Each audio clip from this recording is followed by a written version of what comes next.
Big things. Uh-huh. Small things. Yeah. In between things. Mm-hmm. What do they have in common? They're They're all things. things. Yes. There you go. Yay, I win. We got some big things to talk about this week. Hmm? Yep, that's it. Thank you for joining us. Shortest episode ever. That's impossible. Oh, I know. I'm pretty sure our shortest episode was like one of the solo ones I did very early on. Mm-hmm. That was like 20 minutes. And then it's just like, if anytime we talk, it's just like, we have to go for like almost an hour. At least minimum. 45 minutes. Yes. At least 45. That's the truth. Hello, welcome to this week's episode of the seasonal anime checkup OVA. It's the podcast where we have conversations about video games, anime, and manga. Hello, I'm Jared, joined as always by the Doc Owl and Ladium. Hello. We got some stuff to talk about today. Yeah, some things. We have a big game to talk about that we have been meaning to talk about for a while, but I've been the slow person, not slow person. That's a little rude. The sloth when it comes to playing this game. The sloth. Yes. I love it. It wasn't I mean, to be fair, it worked out in my favor because for work-related reasons, I got to play it. It did work out in your favor, but I'm still like, I think it's hilarious that I booted up the game today and I was like, when was I level 174? What have I done? That's the Owl experience. Whenever a JRPG comes out, that is the Owl experience. We will be talking about the Legend of Heroes Trails of Cold Steel 2 later on in this episode. But first, E3 starts tomorrow, unofficially. It starts Tuesday, but everything kicks off technically today, but also tomorrow. Yes. It's always so confusing. So we're going to do our annual E3 preview here, firstly, before we dive into Trails of Cold Steel 2, and then we'll do that and all that sort of stuff. So, where do we begin? This is a weird E3. Sony's not there. Sony is not here, or will not be there. They are skipping it, which I don't really think is that big of a deal, considering the last couple of years they've just kind of showed up with a couple of games and then that's been it. And like, what would they have shown up with this year? Like, would they have just delayed the Death Stranding reveal until E3, maybe shown a bit of The Last of Us, and then Ghost of Tsushima, and then that's it? They just go home? It's mostly been like just showing trailers too, and you could do that from Sure, yeah. anywhere. I mean, we will miss the weirdness of last year, where it's like, let's go to all these different locations to show a trailer. Changing the venues was like the worst decision ever because we're all like, what is happening? It was very bizarre. It was so weird. But yeah, they won't be there, and yeah, I don't think it's that big of a deal, honestly. But it is what it is. EA will begin Saturday, of course. They're doing their EA Play thing. They're not doing a press conference, though. They're doing Also multiple weird. live streams focused on specific games. Which I guess for EA, I think that makes a lot of sense. Considering I feel like that's kind of been the route they've been going towards anyways. So just to do it like that, yeah, sure. I believe their slate of games they're showing off the Respawn Star Wars game, Star Wars Jedi Fallen Order. They're showing off some Apex Legends new stuff. Battlefield 5. So obviously we're getting into some old games here. The Sims 4. Oof. Another old game. They're showing off doing specific streams for FIFA and Madden, because of course. And I think that might be it. There may be something else, but I'm just not forgetting or not remembering. I don't know if they're doing an Anthem stream. I wouldn't be surprised if they weren't, considering Anthem did not light the world on fire. But yeah, they're just going very game focused streams, and there'll probably be some announcements coming out of those. But nothing too big. No big press conference or anything. So that's pretty much what EA is doing, and then by the time E3 starts, they'll be gone. They'll be out of LA and they'll be off to the greener pastures of Electronic Arts world. Are those really greener pastures? Depending on what part of EA you're talking about, probably. Yeah, fair. Respawn's making them some money with Apex, so that's about the only good part, though.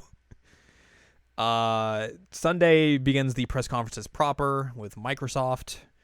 They'll be holding their annual press conference on Sunday afternoon. Supposedly, this is going to be an interesting press conference because they are going to be potentially talking about whatever cloud-based service they are trying to do, and also they might be talking about the next generation Xbox. Well, I think it's not even a might be. They're probably going to be talking about the next generation Xbox.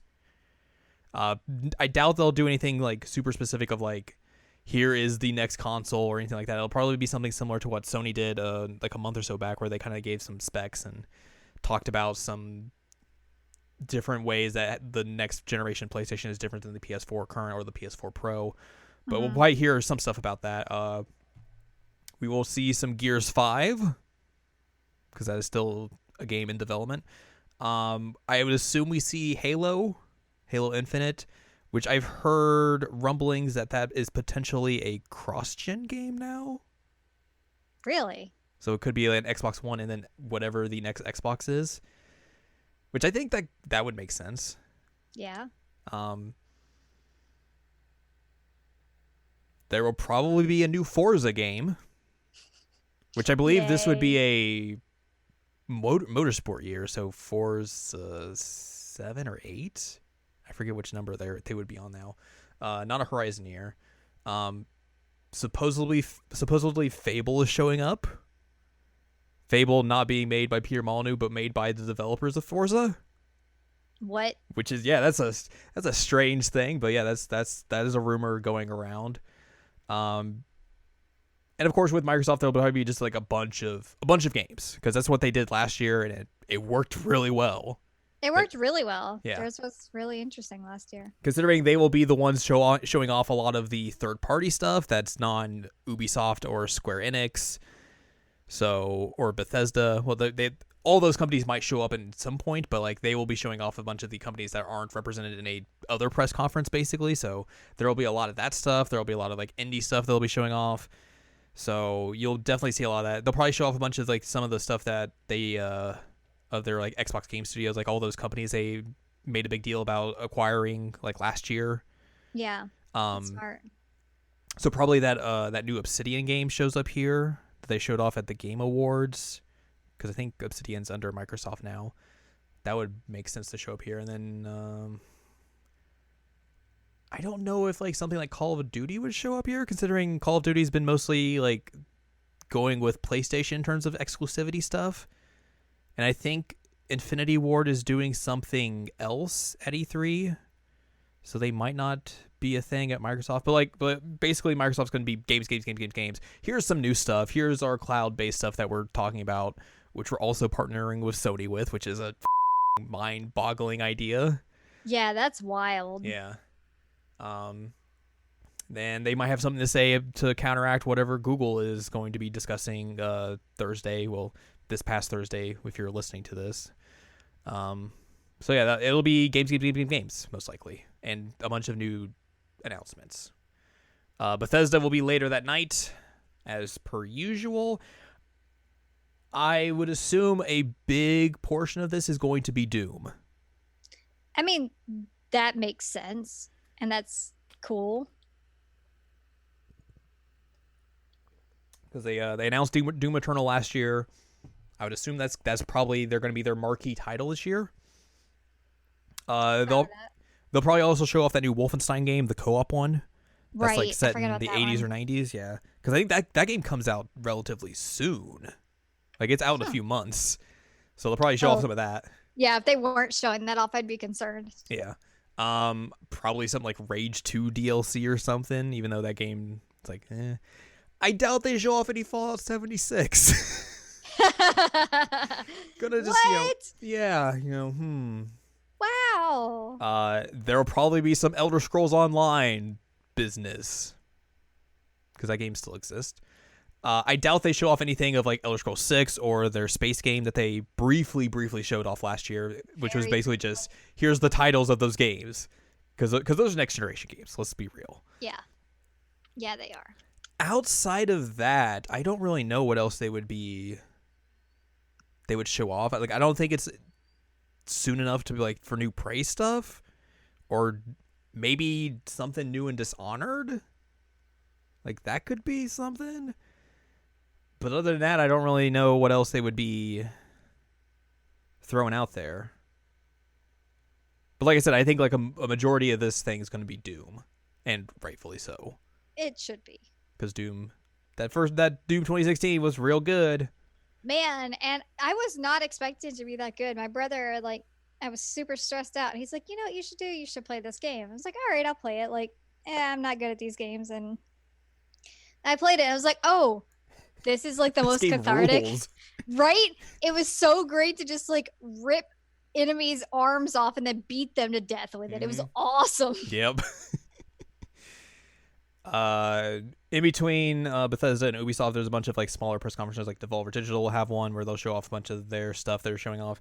There's a VR one, which I know you're extremely excited about. The PC gaming show will be on Monday, which will be a bunch of PC stuff. You say that, but also like I'm the #1 advocate for the Oculus right now at my work.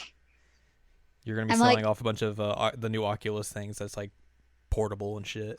Like, I'm legit trying to get it, like, in the catalog in the library and everything and, like, curate the games. And, like, I'm advocating for it pretty hard. And it's pretty funny since I don't like VR. You should try and get one of those new Oculuses. The ones that's, like, wireless. Yeah. I mean, the wireless one would probably be a lot safer than what I have now. PC Gaming Show is going to have a bunch of stuff from, like, PC developers. So, like, Annapurna, Chucklefish, Epic's going to be there. Bunch of those. It's gonna be, obviously it's a PC focused show, obviously, and they've been doing this for a while, so that's no surprise. Limited Run's doing a thing where they'll probably show off a bunch of their new titles they'll be publishing as well, and then Ubisoft will be the Monday late afternoon slot like they usually are.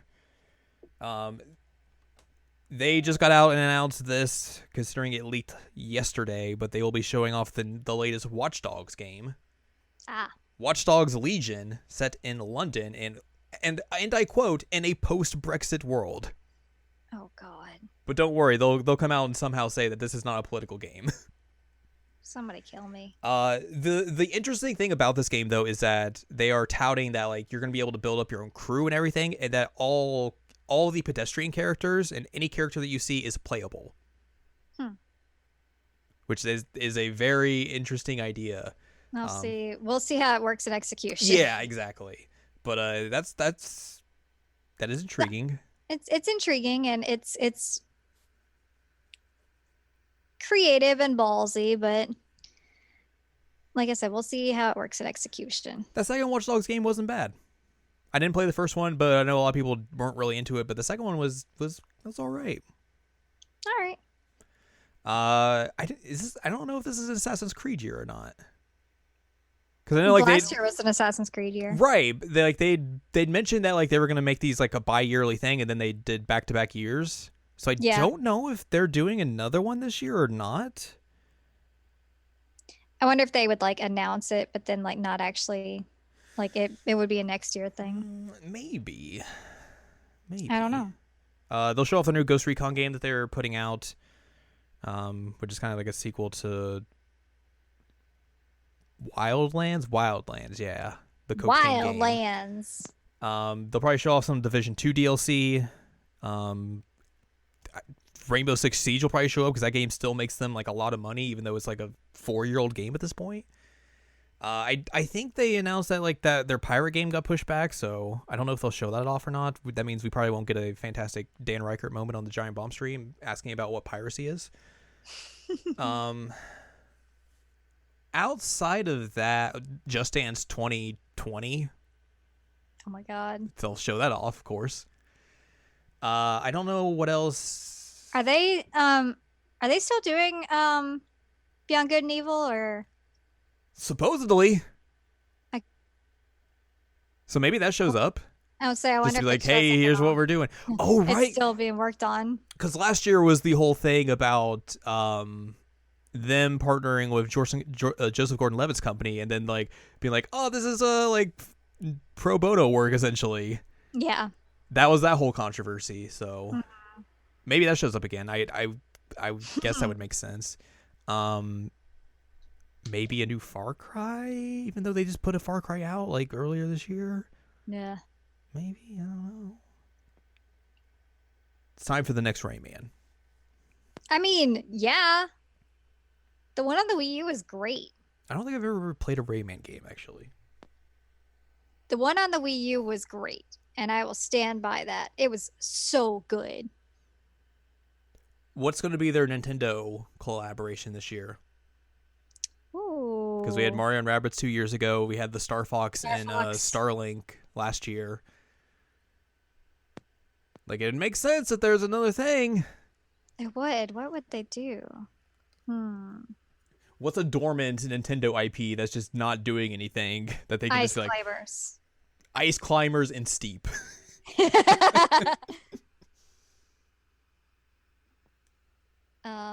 Yeah. Why not Ice Climbers? Sure. So I would assume like there would be one of those again because that would make sense. Yeah. They'll be Ubisoft.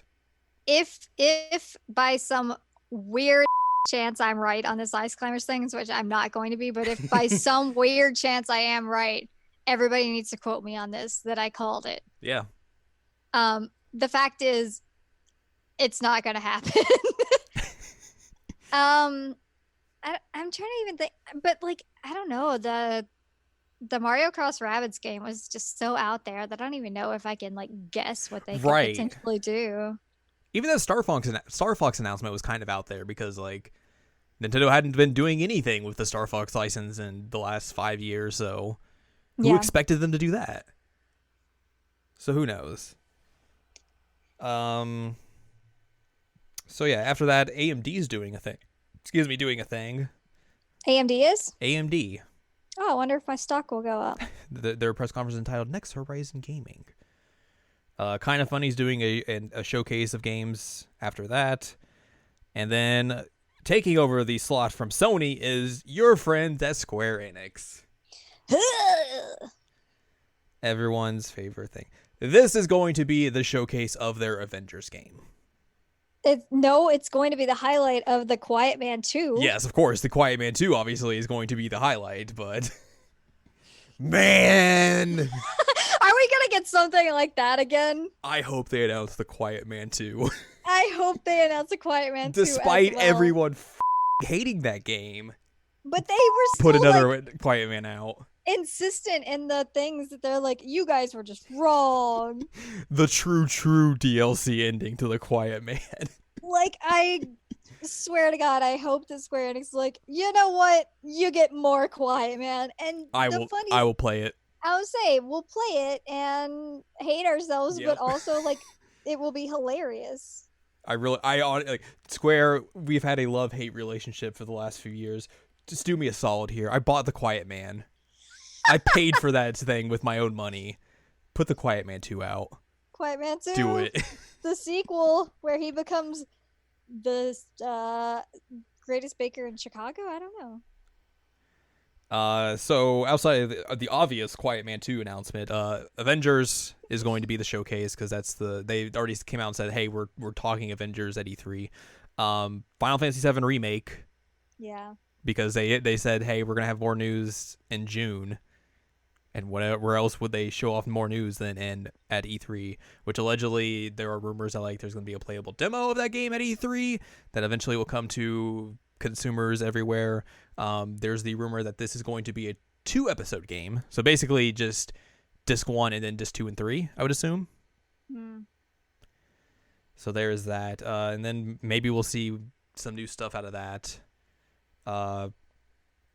They'll probably announce something for Final Fantasy 14 because, of course. What else? What else would Square do? Square's weird. So what else would Square do?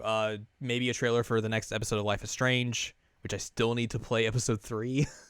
I wonder if they would do anything like Chris Chronicles remake or anything like that. Just like a showcase of the remakes. Yeah, maybe because that still doesn't have a date. I don't think.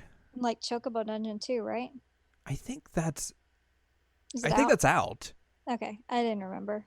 I think Crystal Chronicles is the only one that's not out yet. Okay. So maybe like a montage, like here's things we have slated coming out later this year. That Uh, makes sense. Probably not anything new Tomb Raider wise, because I think they just put out a Tomb Raider game and it wasn't that well received. Um, Kingdom Hearts came out in January like a fart, so we well, they don't could know put if DLC out. they could put I DLC would out. assume like yeah, this would make sense for a DLC announcement. Yeah, I agree. And then they're just gonna end with Final Fantasy 16. Um, don't forget that we're going to get some more of the monster fishing Noctis journey. Are we really? No, I was Oh, joking. I was excited for a second. You are excited about something 15 related? That's the only good thing about 15 because it's dumb.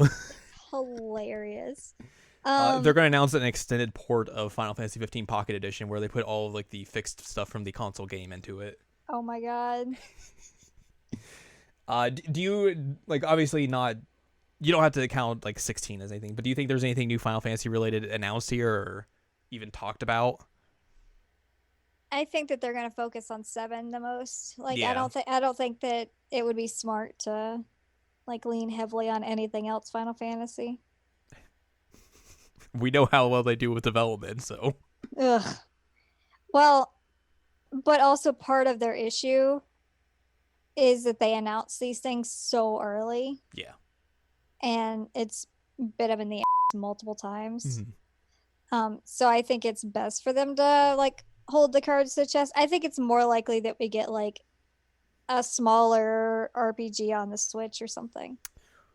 Yeah, because they do have like the Tokyo RPG Factory that did like I Am Setsuna and whatever else they did after that. So probably something new from them or whatever the team behind. Maybe I bet they'll show off Octopath Traveler because that's coming to PC I think this summer.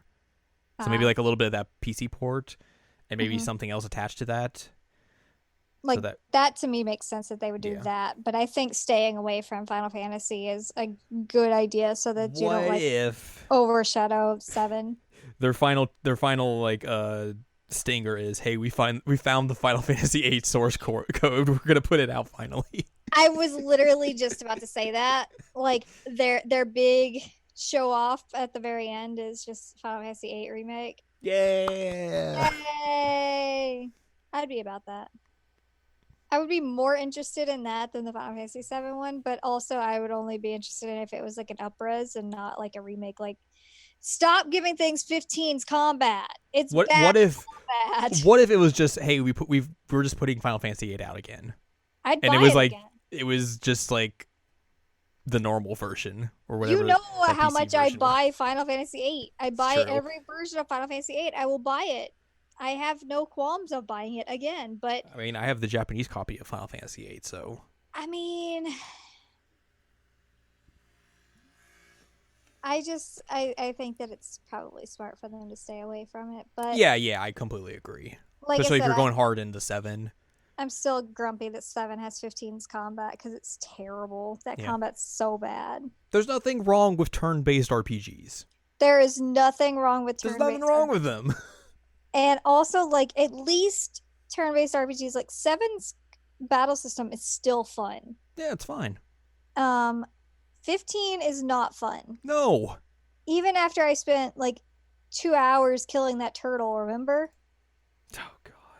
Like, I hate this battle system and I don't ever want to play it again. Like, Yeah. I was hovering between like, do I actually cancel this? After I saw the trailer they released recently. Yeah. Because I still have it Amazon pre-ordered. I just never canceled it. But I was legit like, maybe I should cancel this because it's got 15 combat. Yeah. So yeah, that'll be Square. There'll be the late night or the night Monday, and then Tuesday morning will be Nintendo's E3 Direct, as per usual. I feel like you have to talk about Animal Crossing here. Yeah. So that Luigi's Mansion 3, I'd be into it. I feel like you could talk about that here. Maybe there's been enough time that they could show off something with Metroid Prime 4, even though that game got retooled and new developers and all that sort of stuff. Like maybe a trailer at least. Something. Just like, hey, this game still exists, guys. I would say. You would Let me think. try that. I would think that Luigi's Mansion 3 would get an October release date like they usually do with Luigi's Mansion. Because I think they announced like Animal Crossing as well is supposed to come out this year. Wow. So I would assume that. I don't think Pokemon's going to show up because they're doing a Pokemon Direct tomorrow. Tomorrow for us as we're recording this on Tuesday. Wednesday morning when it's up for you guys. But yeah, they're doing a special Pokemon Direct specifically just for those games. Like it might get a mention or something, Yeah. but I don't think it'll be a focus. They're going to do 30 minutes of new Smash updates. Like they did last year.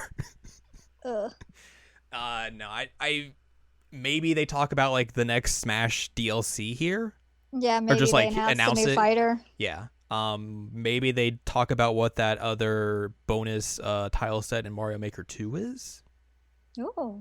Because I don't know if you watched that direct or not, but there's a slot next to the Super Mario 3D Land tile set, like where you could easily put another logo there, and people are very much speculating of like, okay, if it's going to be next to that tile set, which is automatically has like its own set of rules and everything compared to the original 4 that were released with Mario Maker 1, like what could you do that would have its own set of rules? And people are already like, well, what if it's Super Mario Brothers 2 USA? Yes. What if it's something like Super Mario Land? Like something weird that like would need its own tile set rules and variations that you couldn't necessarily put into everything else. Right. So like that's very interesting. I'm very, of course, intrigued with that game entirely, but just to see like what else they would do with that. So maybe like they talk about that a little bit, but like that game comes out in a few weeks anyways, so you don't really need to talk about it that much, and especially when they just did it direct. And the same thing with like Fire Emblem. Like you could probably talk a little bit about it, but that game also is coming out relatively soon, so you don't necessarily need to spend a ton of time on the direct here. Yeah. About that. But other than that, maybe some more stuff on like Daemon X Machina, the Platinum Games joint that they're putting out on Switch that they announced earlier this year. And then probably some just new in general that we don't know about. Yeah. Which is exciting. You know what we should get? Oh, I bet they'll also talk about Link's Awakening. The remake of that. But go ahead, what were you saying? We should, if they're smart, they should talk about porting Tokyo Mirage Sessions. Yes, 100%. I agree wholeheartedly. No. Put it on the Switch. Put it on the Switch, you cowards. I'd be cool with Xenoblade Cross as well, but that's partially because I got stuck on that final boss and it really upset me. So like if they updated that'd be cool. What would be a weird thing that they could show off that like they haven't done in a while? Weird thing they could show off they haven't done in a while. Because I feel like you could do a teaser for the next Mario or Zelda, like the big ones. You could tease it, yeah. But I don't know if they do or not. Like I don't know if it's too early for that. I think we're more likely to get a teaser for the next Zelda. Yeah. Because like they have the assets from Breath of the Wild, and we know that they've been hiring for it. Mm-hmm. So I think it's possible we get like an announcement, maybe like at the level of like the Metroid announcement we got at the time that was just like, here's the Metroid title. Or just like, here's one of the producers, and they're like, hey, we're making the next Zelda. Yeah. That's it. I don't expect to see a whole lot from it. Right. Like if that happens, I would not expect like a full big blown trailer or anything like that. But I would not be surprised if we at least got an announcement of sorts. Right. I don't know like if there's anything like dormant that they could do that's like that could be really relevant. Because basically everything that they like, that's like, here's something. Maybe we see something about Bayonetta 3. Ooh, be about that. Because that is a game that has been in development for a while and has kind of been very quiet for the last couple of years since it was announced. Yeah, makes sense. So that would be something. I'd be about that. But I don't know if like anything like Shocking? newish would be like really out there. At least that I can think of. Like there's possibility that could totally happen, but I just don't know. But yeah. I'm very excited for their 3DS and Wii U segment. Oh my god.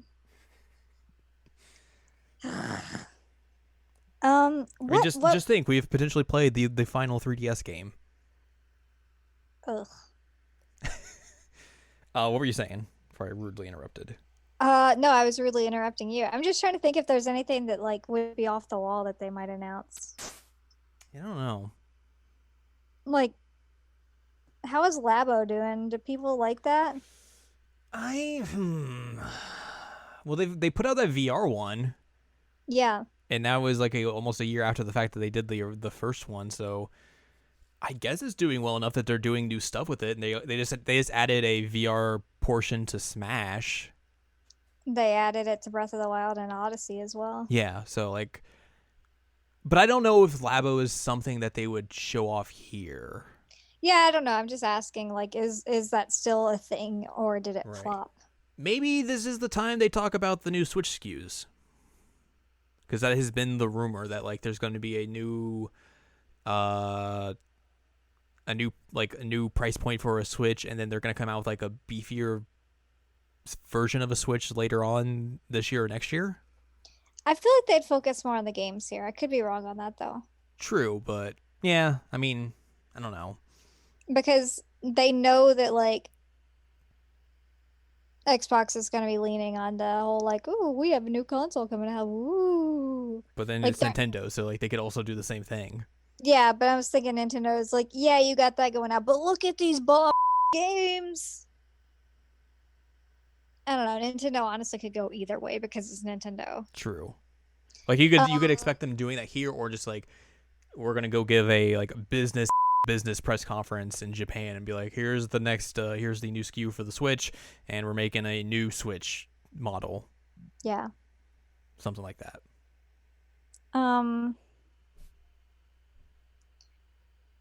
Yeah, I don't know. I'm trying to think if there would be anything. Do you think we see any more of that like Persona Musou game?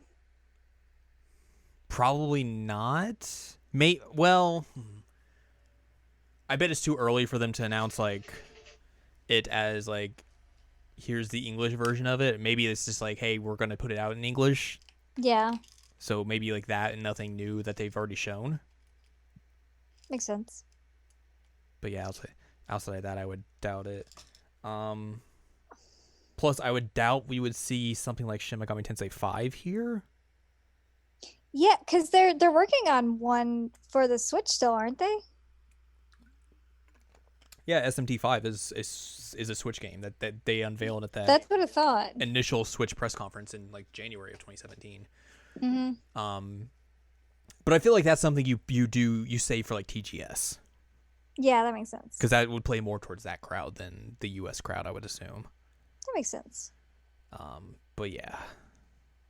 I say we get another Captain Ted treasure tracker. It's not gonna happen. Yeah, I would think that'd be too soon after they just did like that co-op expansion update.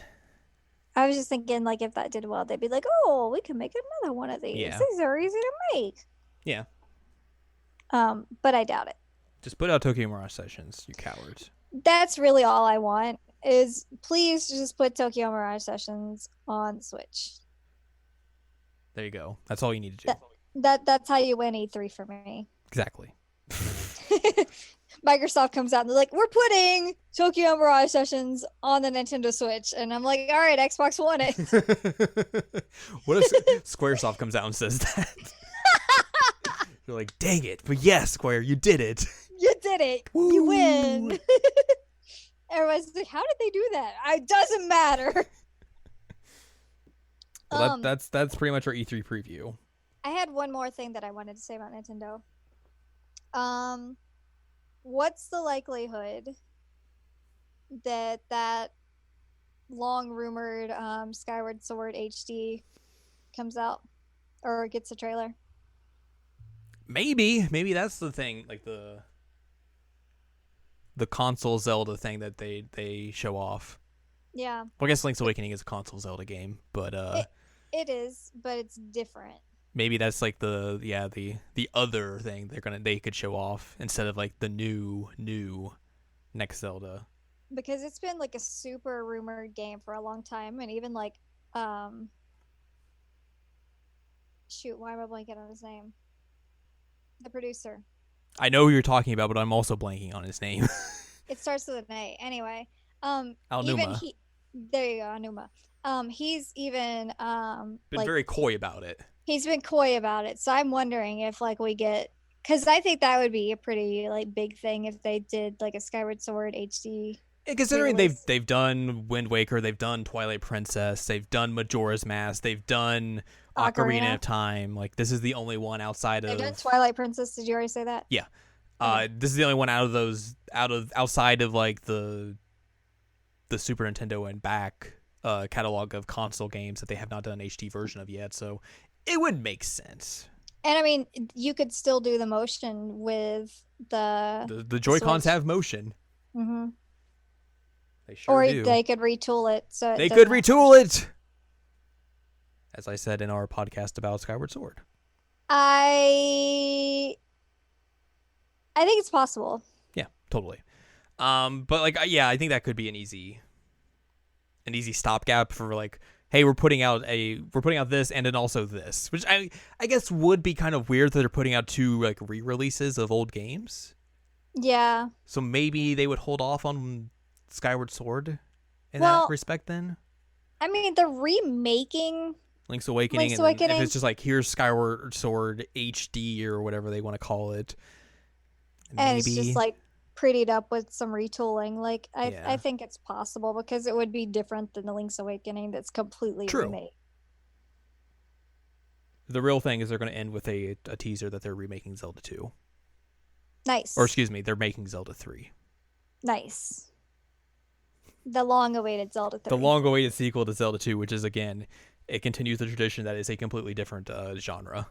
It's an actual turn-based RPG. Yeah. Nice. Yeah. So yeah, that's pretty much what we think is going to happen at E3. All these predictions are going to be 100% correct, of course, because we are experts in our field. Oh man.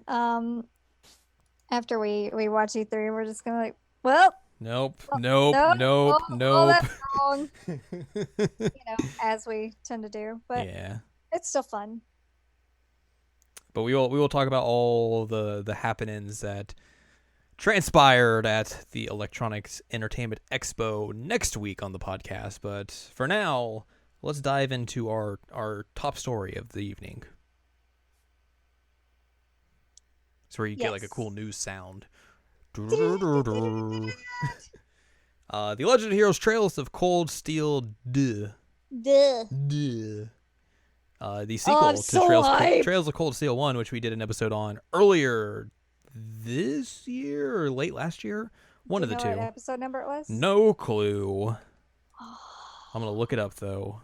I'll say I'm doing that now. You're going to beat me to it. I think it was last year. It It was either late last year or very early this year, because I remember I started to, like, at the very beginning of this year and then put it off until... It was episode 108, done January 5th, 2019. There you go. So at the very beginning of this year, our first episode of the year was Trails of Cold Steel 1, and now we're back with Trails of Cold Steel 2, which we could have done an episode on at some point way before this, but like I said at the top of the show, I kind of was... slacking a bit on getting around to playing this, even though like I started it first, I think. You did, and I played it during MagFest. Mm-hmm. And then I just like fell off of it because I had other stuff come up, and then I got the opportunity to review it for work. So I was like, all right, here's a good time to play this game finally, or get back to playing this game, and I did that. And I was just psycho about it and played it like super crazy fast, and you did. Played a lot of it, and I even got like the full notebook data even like without having the New Game Plus. I don't know how I did that, but I'm impressed. So yeah, Trails of Cold Steel 2. We will be discussing this in full, so spoilers will be occurring throughout this. If you want to have a heads up on that will definitely happen. But yeah. Also, hey, go read my review up on Crunchyroll of this game, the PS4 version specifically, which is what I reviewed. It goes into a spoiler-free ish detail about the game and what I enjoyed and all that stuff about it. It's a good review. Thanks, buddy. Yay. I appreciate that. Oh, buddy, don't fall down. Oh no. I was rubbing his butt and he got too into it and almost fell down. Oh, Max. So this game has come out on a variety of platforms. Mm-hmm. It came out on the PS3 and Vita in Japan on September 25th, 2014. Old game. Came to North America on September 6th, 2016, and then Europe on November 11th, 2016. There was a PC port that came out on Valentine's Day last year, 2018, which is basically what the PS4 version essentially is. Romance. And then that PS4 version came to Japan on April 26th, 2018, and then in North America on June 4th, 2019, and then Europe June 7th, 2019 as well. The PS4 version, if you've played the first game on PS4 as well, like the similarities are very striking. Like pretty much all the same stuff that they did for the original game is the same here. There is the added voiceovers.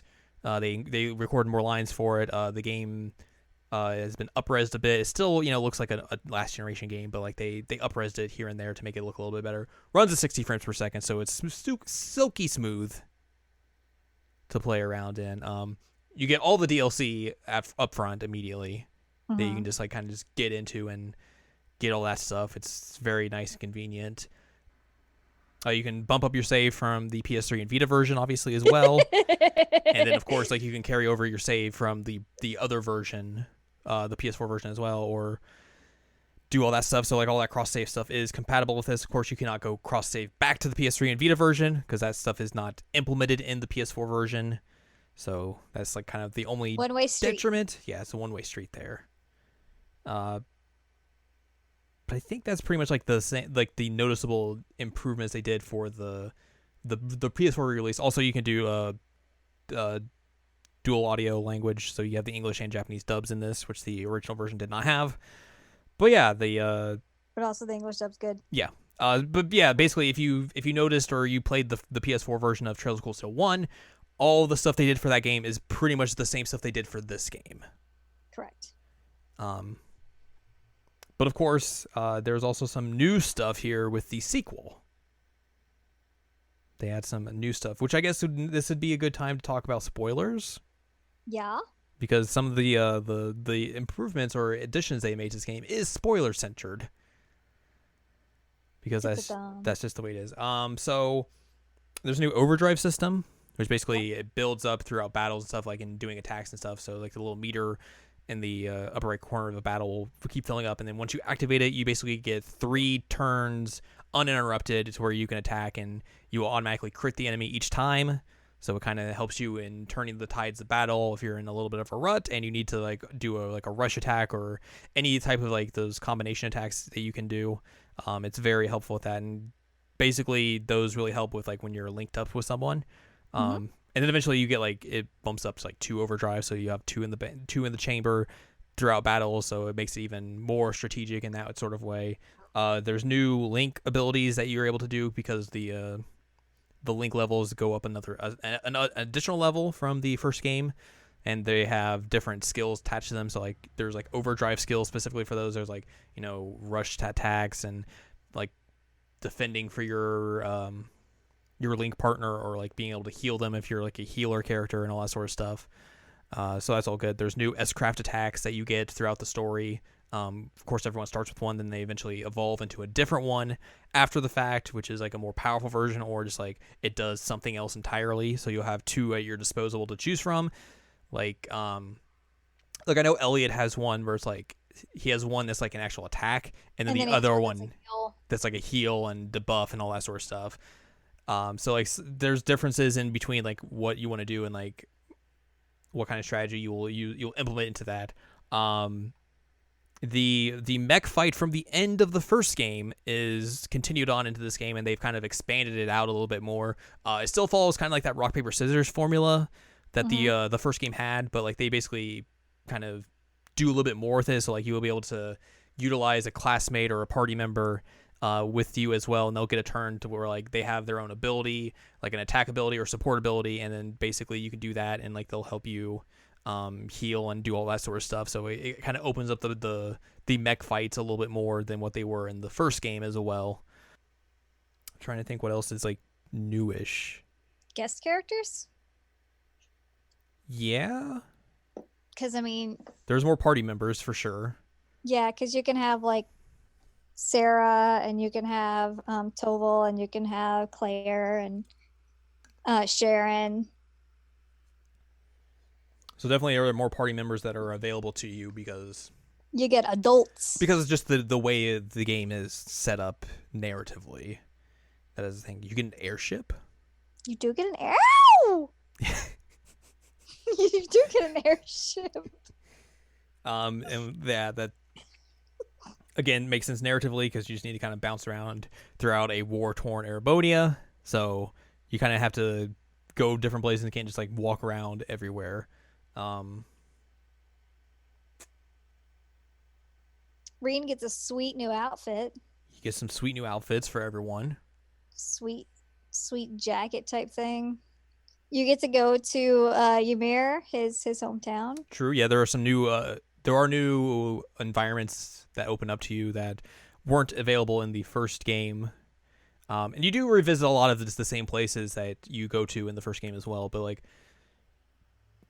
and you could make an argument like, oh, well, they are just reusing assets, which they are. They totally are, because Yeah. like a lot of the cities and stuff kind of remain the same. They kind of do touch them up here and there because of just the way the story is going or progressing at the moment. But like, you know, you're taking a game that takes place in the same world that the first game is. So like, of course, A month later. yeah, and it's set a literal month later after the first game. So like, of course, you're going to be going to like places you already been to, and like it makes sense in the same way that like going to all the same places you go to in Final Fantasy X-2 makes sense.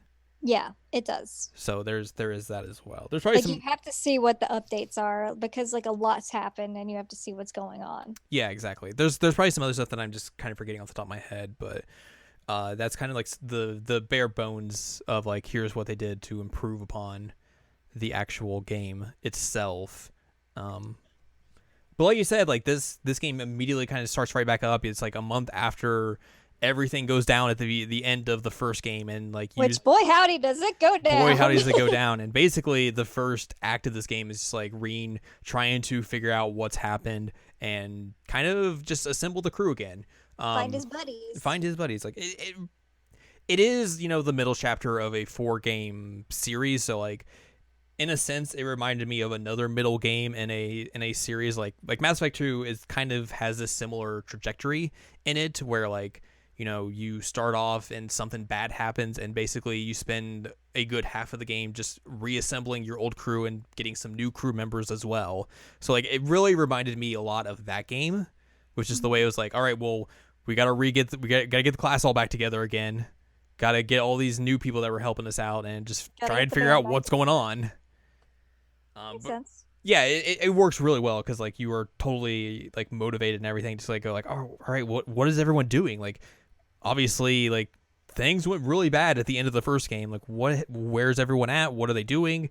Like, are they okay? Like, are we going to be able to get them to come with us? And it leads to a lot of like questions like that, and you'll get a lot of answers from those questions. But it's something that works really well to like kind of set up this game in particular, and gives you a good sense of being able to see exactly like what's happened in the month since the end of the first game. Like, what's changed in this entire country? How different is it going back to some of these older locations and be like, what has changed here? Like, what is different? How are the people reacting to these changes? Like, how are they feeling? Like, if armies are like on their doorstep going to war, and like, are we going to be safe from all this? There's a lot of just really good interactions you get, and just like questions you get of just like, how do you come to terms and like live in this war-torn society that you now find yourself in? Yeah, and I mean it's got some really great political narratives in there. Um, but also like even if you're just talking to the regular people, like you kind of mentioned this, like they're all trying to figure out what's going on because there's like all this faction stuff that you have one faction doing one thing and another faction doing another thing, and some of them are occupying some towns and some are occupying other towns, and people are just like terrified of what's going to happen. And I mean, like I remember there's one like classmate kid that like is one of the ones that he's not an actual like party member, he's just a classmate. And like his big concern is that he's like, I don't know if my parents are okay because they're in this town and this town got hit hard by this thing and I have no idea. And like to actually get him to join you have to show him a newspaper to show like this town is okay. Mm-hmm. And like that story stuck out to me. Like the fact that I still remember it when I played it in January says a lot. Yeah, totally. That like that's how you get this kid to feel like, okay, yes, I can join your cause, because you have to show him a newspaper saying like his town is okay, because he couldn't get in touch with anybody and he was worried about his family. And I'm like, oh, buddy, it's so sad. But yeah, you make mention that like there's basically two parties that are involved in this war. Like the Noble Alliance is leading up one faction, and the Imperial Army is leading up another faction. The Noble Alliance kind of like rises up after the fall of after Crow assassinates the Iron and Blood Chancellor, and he and the rest of his crew join up with them, and they get a bunch of like whatchamacallits. Ouroboros? Yes. Or something different. Jaegers. They get some of the old Jaeger crews together, and like they kind of like form this like super group essentially, but like they're kind of all loosely associated with each other. And then the Imperial Army is just like, yo, we gotta stop the Civil War from happening. This is bad. And that's people like Elliot's dad. Yeah.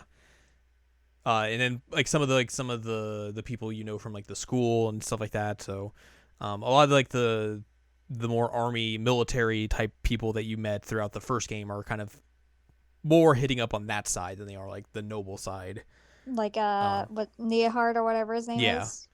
Like he's part of the army. But I mean, essentially, this game kind of further goes into this idea of class warfare that the first game kind of propagates, and hints at that's kind of happening behind the scenes. But then, like in this game, it's full on happening. Yeah. And like it is a very, I know there are dumb who will try and argue, of course, that games aren't political, but this is a very political game. You cannot argue that. It is a very political game. And like then, you straight up have class warfare as like a overtone narrative in this game. Mm-hmm.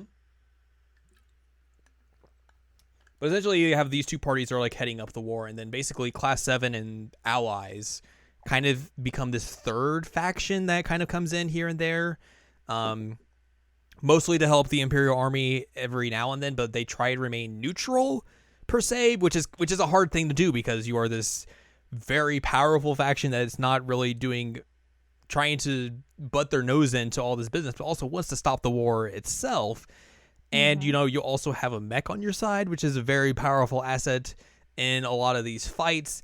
And the other factor is that, like, they keep trying to say, like, hey, we don't want to, like, choose a side.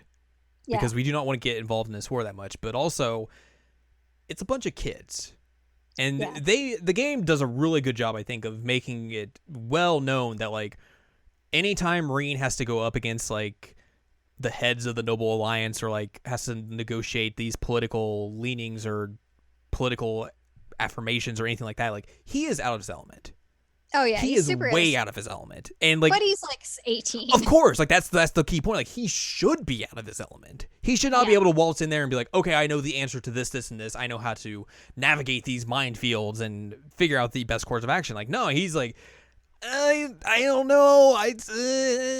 And, like, you can, obviously, like, this is kind of, like, it's a Chosen Ones type of story, but, like, it doesn't go into, like, the same types of tropes that, like, this type of story usually goes into, where, like, the Chosen One is able to kind of fix everything, knows how to fix everything, and they genius about these kinds of stuff. Yeah, they do a good job of showing that, like, Reen gets into like he gets went in over his head a little too often, and at times it's like I don't know what the heck I'm doing.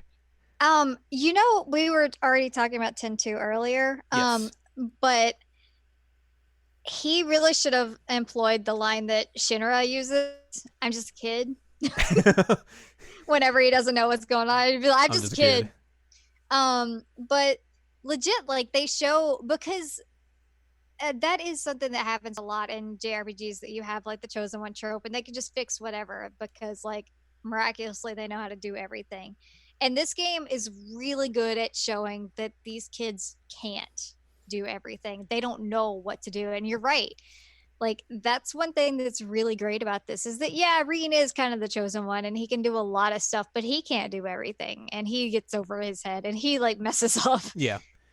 I think if this wasn't a game that was like four games in a series, like if it was just a singular game, you would fall into that trope.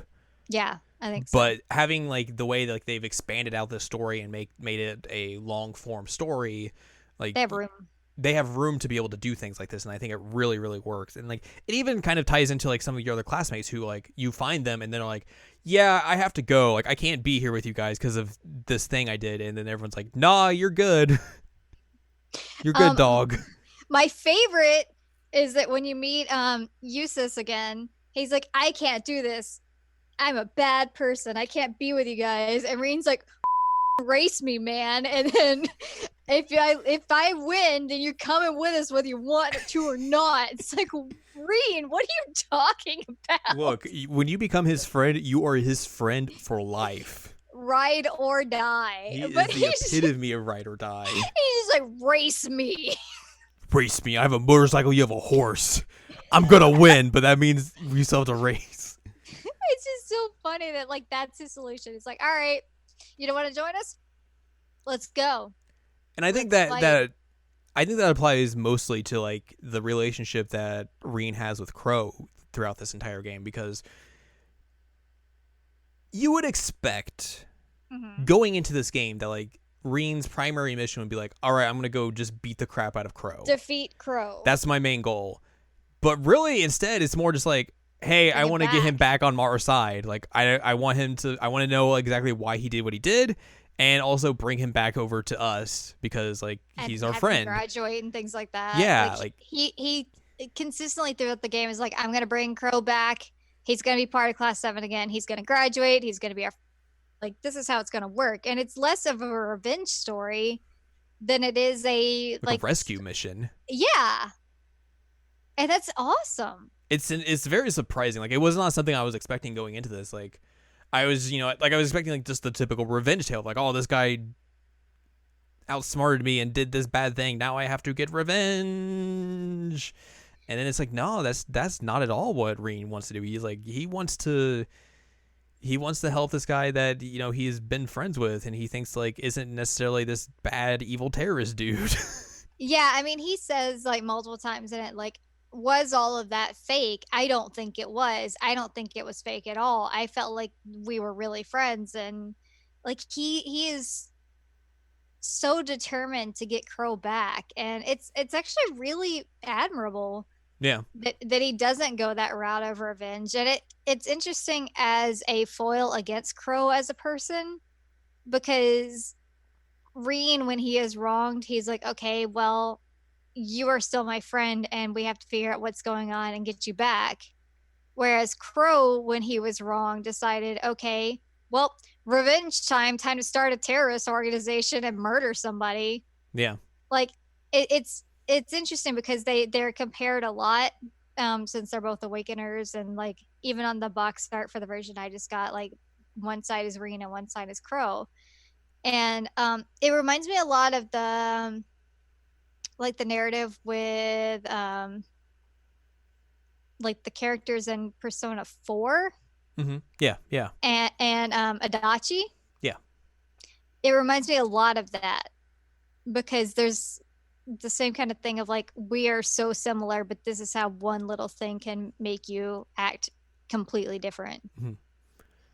And even like on Crow's side, like it's not like he hates Reen or anything. Like he has to do, he has to do his things because like that's part of the group he's with, and like anytime they fight or anything, he's like, yeah, you know, you could beat me if you did this, this, and this. Let me tell you exactly what you should do to fight me. Like, he's Yeah, always giving like these little hints to him, like, hey, you could do this and it would make you better. and he's even just like he respects him, and you can tell that he respects him. Like Mhm. they're always talking as if they're still friends, which they are, but they're on opposite sides. And like it's a really interesting like villain dynamic because it's not something that you see often, that like you have this kind of like bro relationship with with the villain. Yeah. But he does, he's like, oh man, you know, you're doing great. You know, if you did this, you'd be even better. But you know, I've been doing this for like 3 years, so I got a little leg up on you. But It's you know, good essentially job, buddy. it's essentially the thing Persona 5 wanted to do but squandered, but this does it Yeah. in a better light. And also a game we will be talking about a few weeks from now will also have done it better. Mm-hmm. Which is a very Um, surprising thing, not something I would have ever expected to talk about. But yeah. same. um There was something else I was gonna say about Crow and Reen. Reen does say don't ship them. he does. He he Don't ship he me with my friends, please. he does say that. He's like, you know, guys who are straight don't like it when you do that with their guy friends, right? Like, don't do that, please. Which is funny. um, but there was something I was gonna say about it. I don't remember what it was. I hope I don't remember exactly because it's been a while since I played it. But one of my favorite things is when Reen makes like references to the Bank of Reen and how he has like the high Yeah. interest rates. Like it's hilarious how Reen is just a dork. But I think you could also like discuss like there's also like a interesting villain dynamic between Reen and like the other kind of semi-main villains that he goes up against, like some of the other members of Ouroboros, some of the other members of Crow's group, some of the Jaegers that Fee was used to roll around with. Like they're all like there is a part after the first act where Reen goes up on the airship of the Noble Alliance, and like That's what I was gonna talk about, was that yeah, airship. and like Really fascinating. basically he's surrounded by all like the bad guys essentially, and there's a point in time where you basically get control and you get to go around and talk to everyone, and everyone is just very cordial with him. Mm-hmm. Like there's a few people that are just like stories. yeah, there's a few people who are like a little like reluctant just because of like just the way their characters are or anything, but like, and some of them you just don't really know yet. But like for the characters that you do know, like they're all just like, hey, let's sit and chat. We don't really get a chance to do this. Like, let's just talk. Mm-hmm. And it's so interesting and refreshing to see a take like that, because usually you don't really ever see this kind of dynamic between protagonists and antagonists in that kind of way. It's just like, oh, we have to fight and do all this, blah, blah, blah. It's not like, let's discuss our differences and figure out like exactly what are we fighting for. Yeah, I mean, it's not like villainy 24/7, which is pretty great. And it makes them a little bit more nuanced and less like one note villains, because you go up there and they're like, so you have a choice, buddy, and like this is why I made the decision that I made. I can't make the decision for you, but like now you know some of my motivations and why I'm doing this. And they all generally give you some kind of idea of like why they're on the side that they're on. And it's really interesting. Like you get a lot more depth to these villain characters than you usually do in games, because like they're not afraid to sit down with this like 18-year-old kid and be like, yo bro, this is what happened, this is my story. But also like, you know, right now we're fine. If you go down back where you were, then like we're gonna fight again, and that's just how it is. But like right now we're just gonna talk. Yeah, we're gonna have fish sandwiches. and like, you know, these are all characters you've already fought before. Most of them you've already fought before. So like, it's an interesting dynamic that like they just throw out there. Like, let's chat. Yeah, because We'll usually whenever you see like reoccurring fights with villains and things like that, then it's like every time you see them, like, all right, let's go, let's fight. Mm-hmm. But like these in this scene, there's like, all right, yeah, like Reen's here. He's not like a prisoner or anything. He's just here, and he just is gonna talk to us and see what we're doing here. Yeah, and it's like especially interesting when you talk to the other two members of Crow's group, and they're like, our revenge is done now. Like we don't really know what we're doing anymore. Like we're here just because we got the opportunity to join up, but like outside of that, like we're just kind of here to fight because that's what we do. But other than that, like our heart's not really into it because like our revenge tale It's is done. done. And that's VNS, right? Yeah. Which even then, like S, we learned her name is Scarlet, but we learned that she's like crazy, like battle nun type thing. Yeah, there's this weird like church that like just trains people to fight, which is like what? It's wild.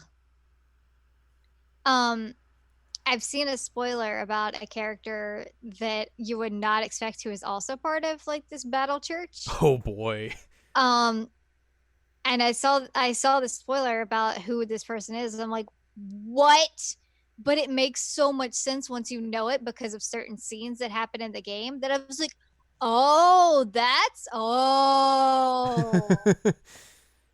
um I'll have to tell you later if you want a spoiler. That's fine. I could tell you now if you want a spoiler, but Well, let's not do it on the air just because if it's a spoiler for a future game.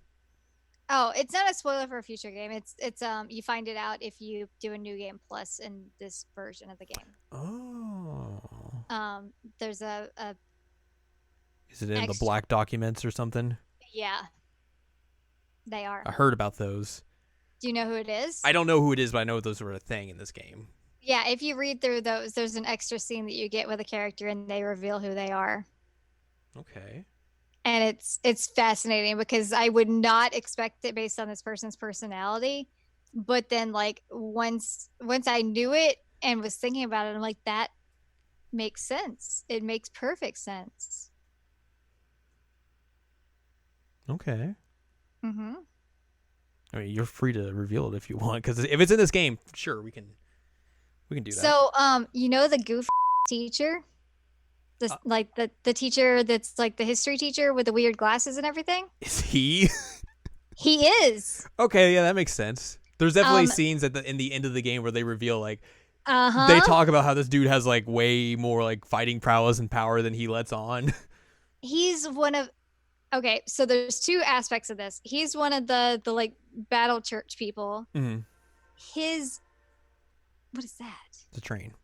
Oh, his I don't want to say understudy, that's not the right word. His like apprentice Sure. is Reen's classmate who works at the church in Trista. Wow. Mm-hmm. She's also training to be one. That's amazing. Isn't that fantastic? It's really good. But it makes so much sense once you know it because like they talk about it in the first game, like, oh wow, how'd you get so good with that staff? And he's like, oh, you just pick things up. And then like the second one, they're like, I don't know, man, you're way better at that than you should be. It's Like I remember don't specifically someone's like, "Hey, shouldn't you you should be unleashing like your actual power now? Like yeah. you don't need to be holding things back now." He's just like, "Oh." No, you.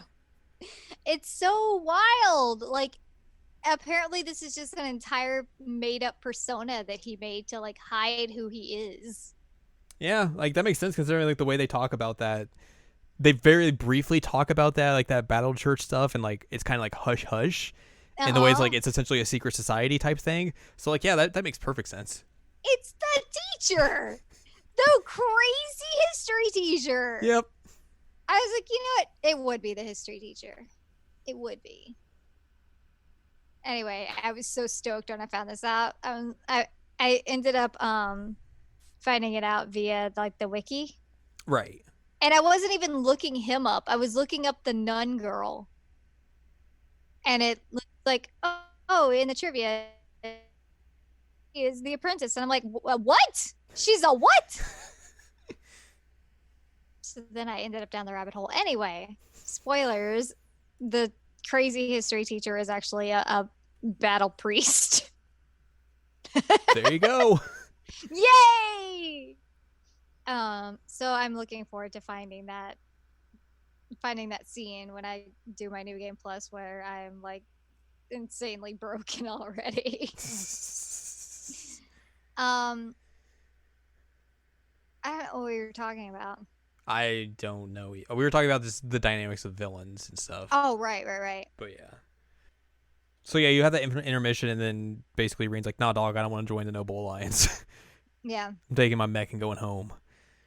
And then the second act is basically you get the airship and everything, and you just kind of start cruising around everywhere, fixing problems here and there. That the prince is like, "Hey, why don't you do this?" Reen, baby, you just want to hear my voice. I love the prince You so get a small much. captain. And it's not just because it's voiced by Matt Mercer, but like I love that prince. Also, Toa is great. Laura's dad's like, "Hey, you want to be the captain of the ship? Well, here you go. Here's a hat. Later.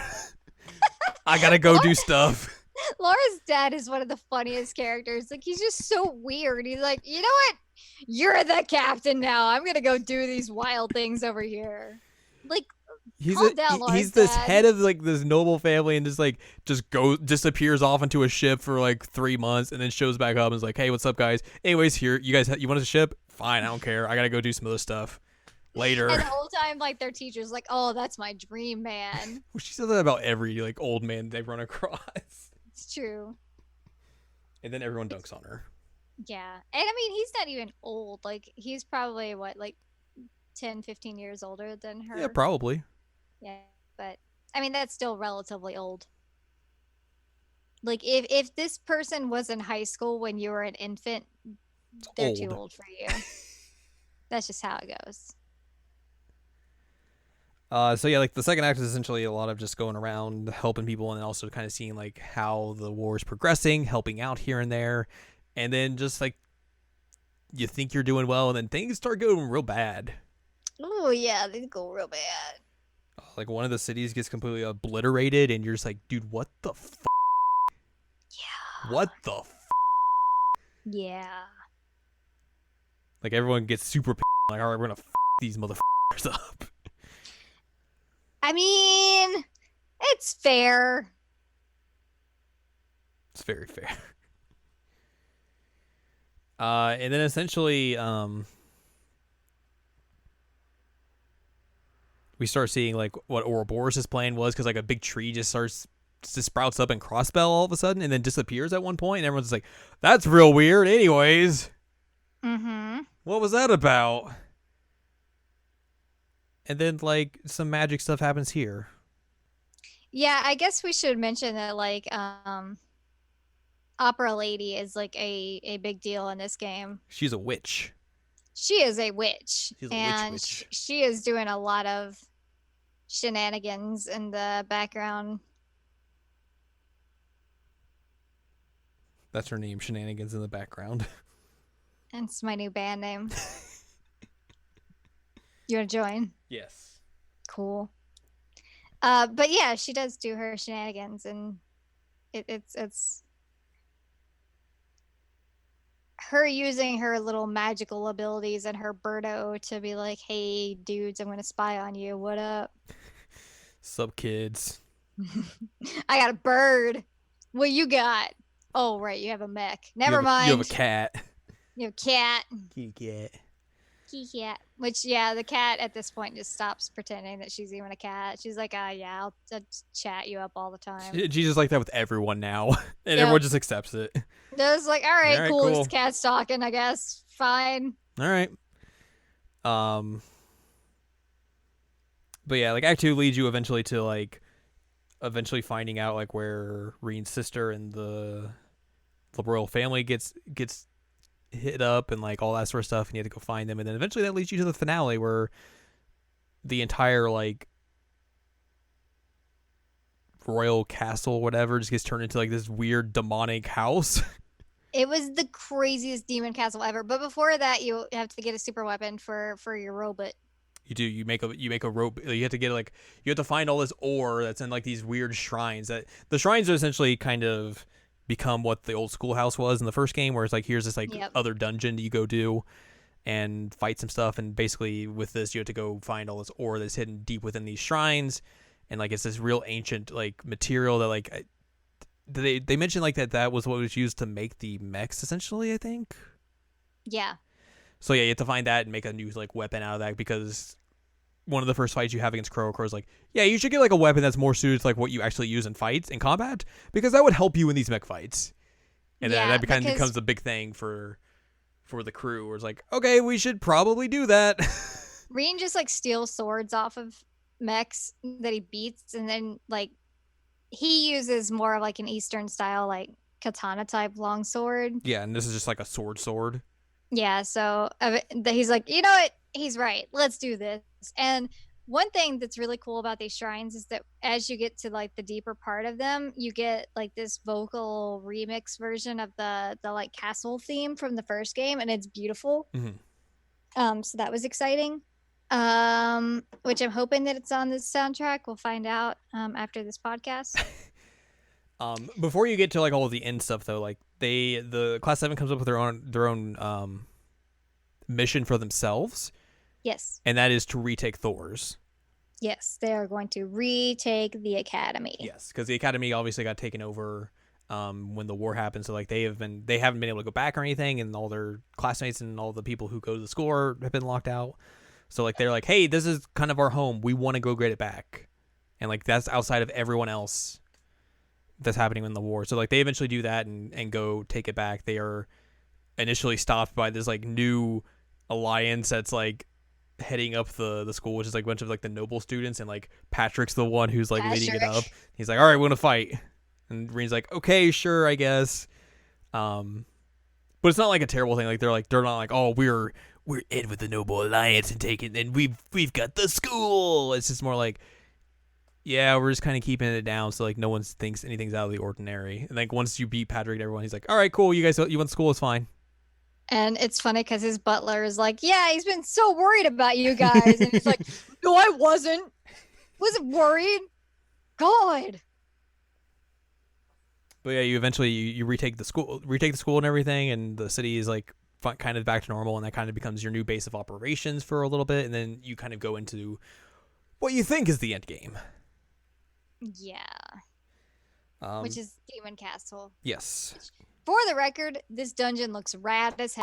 It is. It's very. It feels like metal. A final dungeon. It's very metal. You kind of you have to go through it and traverse it all. You have to use Valamir to break through eventually, because like there's a big magical seal on the castle, and then you break through it. He's like, yeah, we're good. I kind of need to rest for a bit. I'll meet you up at the final. I'll meet you up at the top when you have to fight Crow. Yep. I'll be good by then. Don't worry. And as you're like traversing through this, you run into like the whole host of villains, but then like you get a little help from your friends. Yeah, as you go along. It really does. It feels like this is the final confrontation you're going through, because it's a long dungeon, and it's a long dungeon because you have to go through this cavalcade of villains to get to the final, the top, and all the encounters that you have to deal with up there. So like you go through Fee's old Jaeger buddies. You go through McBurn and his weird lady friend. McBurn. We didn't even talk about the fact that there's a character named McBurn with like unicorn hair. And he's the most disinterested person who wants to fight. He does not care. He is the Orange Cassidy of this game, which that's a reference like only a few people are going to get. Yeah, I don't get it. Orange Cassidy is a wrestler who doesn't want to wrestle. Oh, okay. Yeah, that's his gimmick. McBurn. Yeah. There's a few other people you fight as well. I forget. But yeah, like eventually, like you'll get to a point where they're like, "Aha! Here's my true form," and then like here's a bunch of your buddies will show up and like, "Yo, what's up, dog?"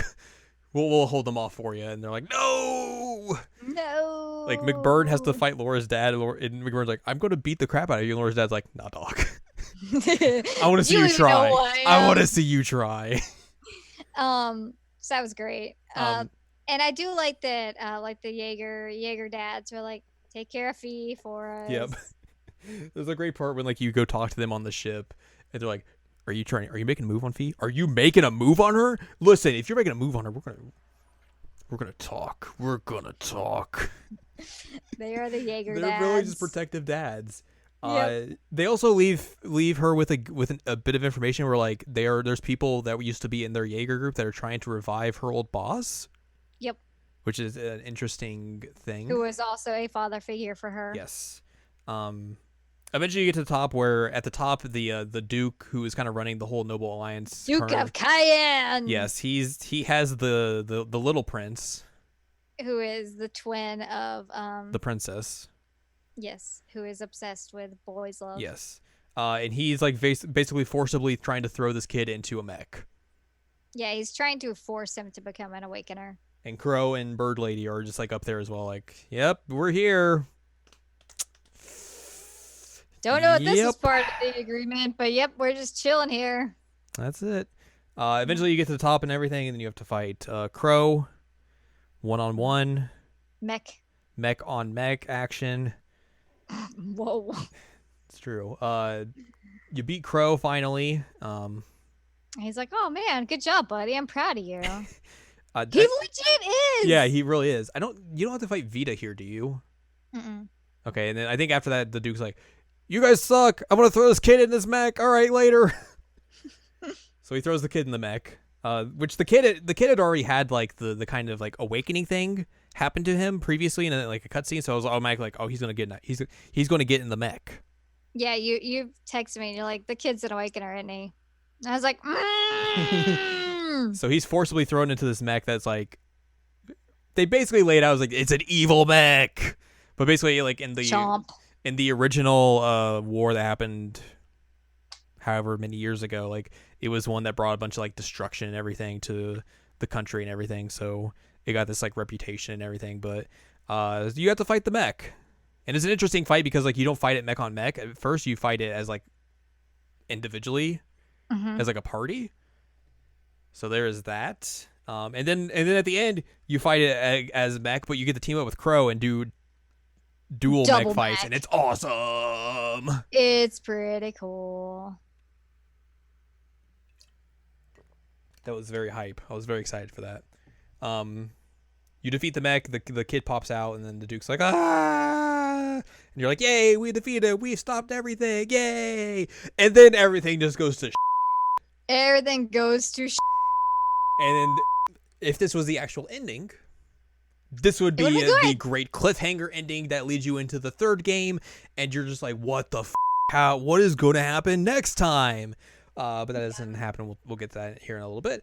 So basically everything happens, and then Rufus, Eustace's brother, shows up, who's obviously another key component in the Noble Alliance, and is basically like, yeah, you're kind of I'm arresting the Duke. And everyone's like, what? You guys are like kind of cohorts together. What are you doing? Like, what are you talking about? Also as well, during the fight with the big mech, the red mech, Crow takes a hit, and everyone's like, oh, he's fine. He's like, oh, I'm good. It kind of hurts, but I'm good. We'll remember that for later on. It's important. It is important. I believe Rufus also, like, Vita's like, what are you doing? And like he chops up her bird. And everyone's like, yeah, what is going on? And then this guy shows up. A man thought to be dead. Mm-hmm. A man who was shot in the heart, and Crow was to blame. Mm-hmm. He gave Love a bad name. The Iron and Blood Chancellor just rolls up and is like, sup, motherfucker. I'm not dead. You thought I was dead. Crow's like, what? I totally murdered you. I want you to die. He's like, what's up? I'm taking over things here. We're going to arrest the Duke. We're going to make it into the war. By the way, Crow's dying over there. Doesn't matter. Who gives a shit about him? By the way, hey, Reen, congratulations. You are now going to be the hero of this war. Good job on playing up your part, my son. My son.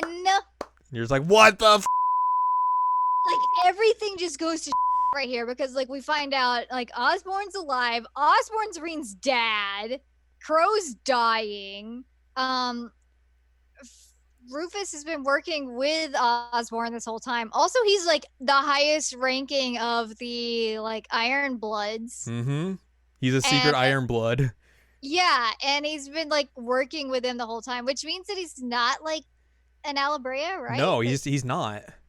And it's like, what is happening? Because they were always, like, to use this because they're like, you're not a full Albrea. You have a commoner mom. And then it's like, oh, by the way, Rufus is not even one at all. it's like here's reveal after reveal after reveal after reveal. It's like stack, stack, stack, stack, stack, and then Crow dies as well. Yeah, Crow just dies. He dies in Reen's arms. It's just like everyone's super, super sad. I mean, like It's a very sad end, yeah.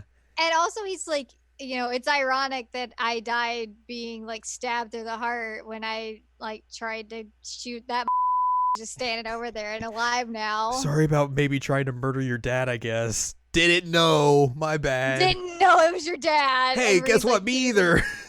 Reen's like, to be fair, I didn't know he was my dad either. Man. It's crazy. It really is. And then that's basically how the finale chapter ends. And you're just like, what the Which, by the way, this chapter is called Finale. So it's called Finale, but there's also 2 chapters after it. Yeah.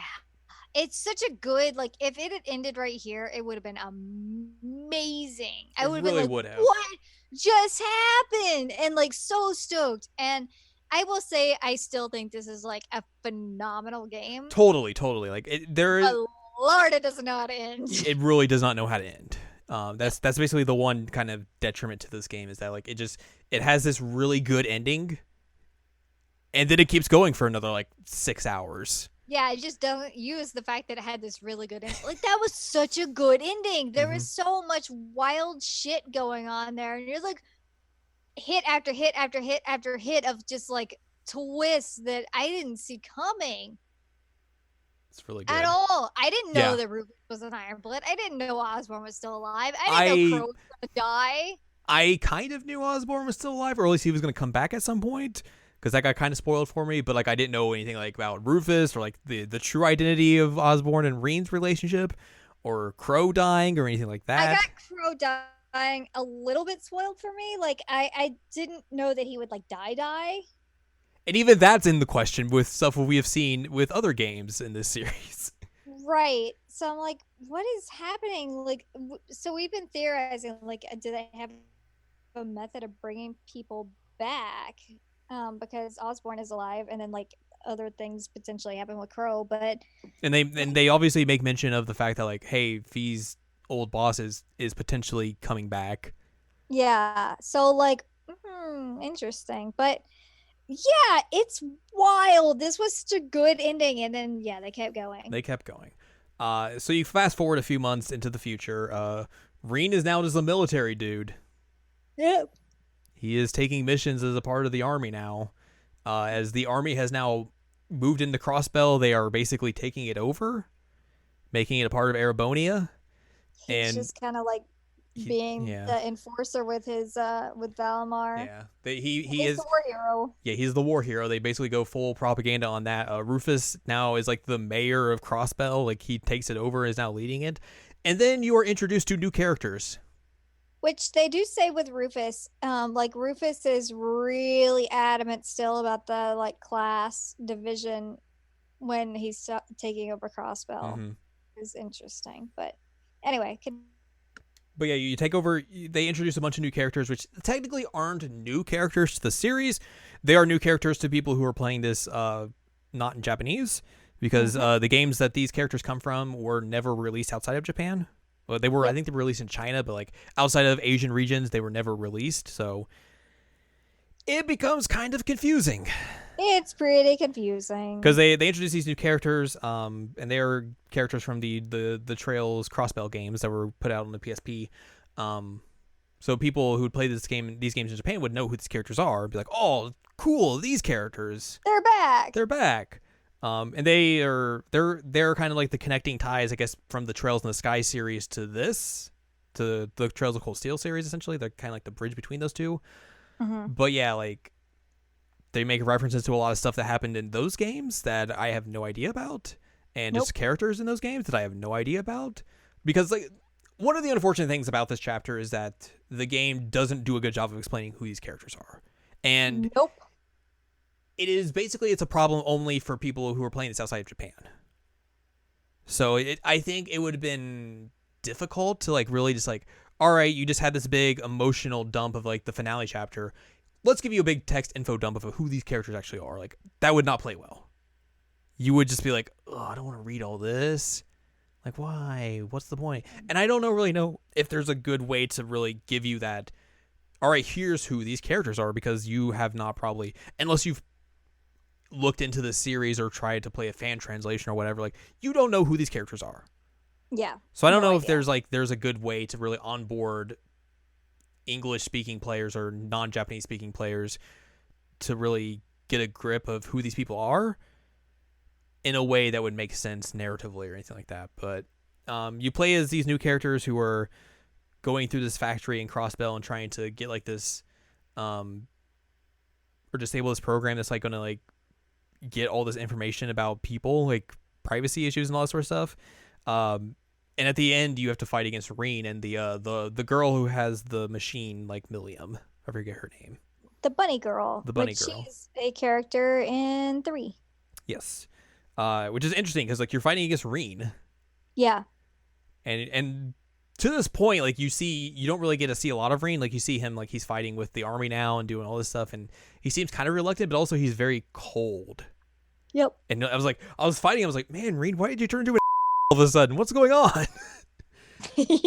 But you get a better explanation in the chapter afterwards. Basically, you fight Reen and the fight kind of just ends, and you get the information and kind of just go. You kind of just leave. Bye. And Reen's just like, yep, the mission failed, whatever. And then that leads into like the actual final chapter where Reen goes back to Thor's and kind of goes back to class for a little bit, where he's like, I gotta take another year because I've been gone for a while. Whoops. And like Claire meets him at like the train station, and he's just like, I don't want to talk to you. I don't want to deal with any of this. Like, off. Because he realizes now that like he's been basically manipulated into becoming like this propaganda tool for the government and everything, and just being used because he has this great power. And she lied to him. And she did lie to him, yeah. And he's just like, off, I'm gonna go see my friends. Also mourning the fact that like one of his friends died. Yep. Kind of a big deal. So basically you go back to class and everyone's just kind of like, yeah, we're getting ready to graduate. Yeah. Everyone's kind of sad and happy that he's back and everything. But yeah, you get more of like an inside track of like how like he's feeling post the war ending and everything, and just being like, this sucks. Like, I'm kind of just doing this because I can, but like, this sucks. And basically you get like to talk to everyone. Kind of, it's essentially this final chapter is just like the last hurrah of Class 7, which I understand why you would probably include this as like fan service, but also at the same time, you had a really good ending. You had a really good ending. And you didn't really need to do this. And then you have a final dungeon that takes place in the old schoolhouse that really is just meaningless. It's pointless and it's annoying. It's not like a well-made dungeon. No, it's not. It doesn't have a point. You get to use like other characters, which is kind of interesting. Like you can use Vita. Yeah, like you can buy them and use their abilities and stuff. But like the gimmick of this castle or this dungeon is that like it's kind of like it's a randomly generated castle every time. So like each time you go in, you'll go into like 4 different sections that have like are based on an element, and those floors will be different every time. Yeah. And then eventually you go up and fight the final boss, which is like a retake on a boss you fought in the first game essentially. And like narratively, they kind of try and tie it in, but they really don't do a good job. And it's just like, yeah, we're here just because we needed a boss, I guess, and another dungeon. Yeah, it was. They had a perfect ending, and then they did this. Yeah. And then once you do that dungeon and everything, and you're like, yay, that's done. Thank God. The ending is basically just Class 7 going all their own separate ways. Yep. And basically having this feeling of like, well, things aren't necessarily done. I guess I should say like going into the way these last 2 chapters end, like it kind of felt like this was an ending they make because they're not sure if they're going to make another game in the series. Yeah. And then once you finish up the credits, it's like, thanks for playing Trails of Cold Steel 2, but the story of Erebonia is not over yet. Yep. Which very much means, hey, we're making a 3rd game. And it's like, what? That makes this even more confusing. It's very, very weird. And like, we say this, like, this game is still phenomenal. It just didn't stick the landing. No. But like I'd still give it like a 9 out of 10. It's still like you can't do like much worse in this game. Yes. Like it's like I said, it's like I've said in like my review and stuff like that. It's like it's this Trails of Cold Steel is still like the best new JRPG series that's out there for like this generation or the last generation. Like you can't it's hard to do no wrong with this here. Like the ending of this game just keeps going and going, and like if that's the only like kind of bad thing you have to say about this game, like it's not to say like, hey, this is a bad game. Like it's still a really freaking good game.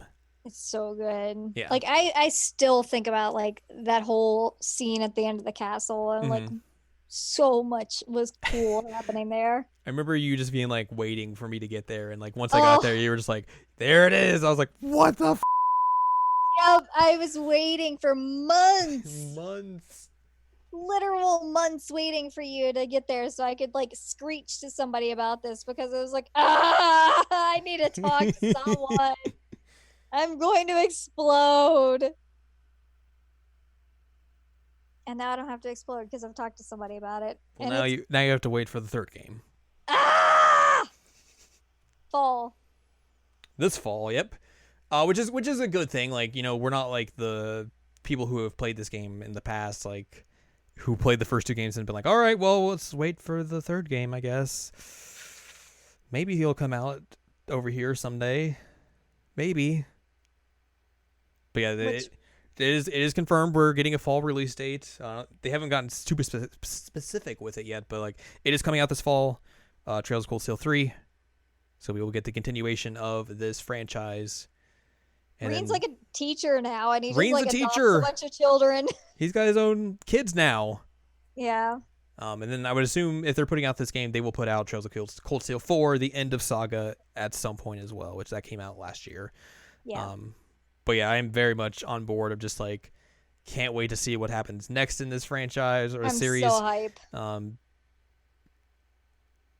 Especially like you said, like this is kind of like almost a soft reboot. Yeah.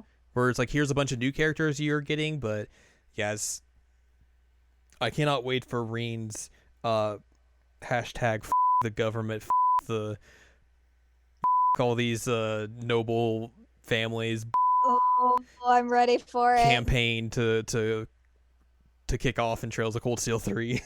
I'm ready for It's this. gonna be so good. Fight the power, Reen. Also, just be a teacher. Be this teacher who's like 20 years old. Yeah, he's like 20. Because this only takes place like a year and a half after this game, I think, or something like that. Yeah, he's still a baby. He's still an infant. And there's like, hey, you want to be a teacher at Thor's? He's like, hell yeah. But it's a branch Thor's. Yeah.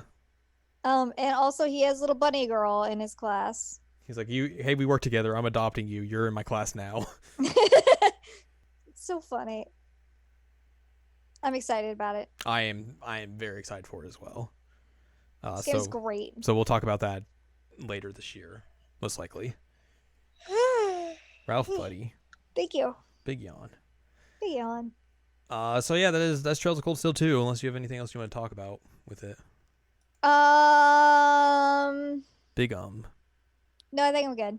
All right. I can't think of anything. It's great. It's a great game. It's a great game. Like we said, you can get both games now on PS4, so it's a great way to get your feet wet with this series if you haven't played them before or on the PS3, Vita, or the PC. And obviously, I'm assuming save data will somehow carry over into Trails of Cold Steel 3 with something, with the way the series has been. So yeah, there's never been a better time to play these games. I agree. Also, you get to snowboard. You do get to snowboard. You get to ride on the motorcycle that you can color in different ways, but like, don't put the girls' faces on it. It's kind of creepy. I realized that, like, I bought them, like, hey, this is fun. Then I saw their faces on it. I'm like, never mind. Thanks. I hate it. Also, I'm still sure that like one of the snowboards has the Love Live font, but it's in English instead of Japanese. Nice. Fairly sure. That's awesome. But yeah, definitely pick up these two games. It good. They are very, very good. Mm-hmm. So yeah, that's gonna do it for us. So, for our long podcast this week. Yep, I'm gonna go nap. You are, hopefully. I won't. I know this. So if you'd like more from us, go to seasonanimecheckup.com or sac.cool for past episodes of this podcast and other podcasts like Season Anime Checkup and Jared and Al Watch. And you can also find columns and reviews on the site as well. If you'd like more from Anladium, go to anladium.com. She's got columns and reviews. You can follow us on Twitter, twitter.com/animecheckup. And you can support us on Patreon, patreon.com/SACOVA. Next week, we'll be discussing all the ins and outs of the E3. Yay! All those new hot game announcements, all those new hot hardware announcements, most likely.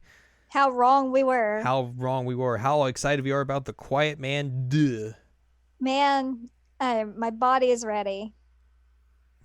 Your body is indeed. He's not there anymore, so you don't get to have your body be ready. I can still say it.